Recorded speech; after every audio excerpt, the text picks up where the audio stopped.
বিশ্বনবী জনাবে মুহাম্মদ রাসূলুল্লাহ সাল্লাল্লাহু আলাইহি সাল্লাম বলেছেন, যখন আমার উম্মত নেশাদার দ্রব্য পান করবে, গায়িকাদের নাচ গান মুক্ত হবে এবং বাদ্যযন্ত্র নিয়ে ব্যস্ত হবে, বিশ্বনবীজি বলছেন তখন তিনটি ভয়াবহ বিপদ নেমে আসবে।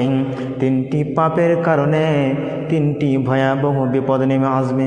বিশ্বনবী জনাবে মুহাম্মদুর রাসূলুল্লাহ সাল্লাল্লাহু আলাইহি সাল্লাম বলছেন, এক নম্বর হলো বিভিন্ন এলাকায় ভূমি ধসে যাবে।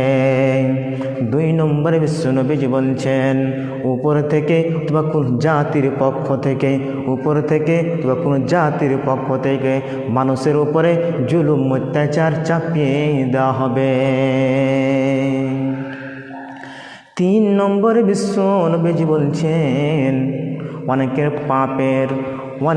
পাপের করুণ আকার আকৃতি বিকৃত করে দেওয়া হবে। আর এই গজবের মূল কারণ হলো তিনটি। আর এই গজবের মূল কারণ হলো তিনটি: মদ পান করা, নায়িকাদের নাচ গান মুক্ত হওয়া এবং বাদ্যযন্ত্রের প্রতি আগ্রহী হওয়া।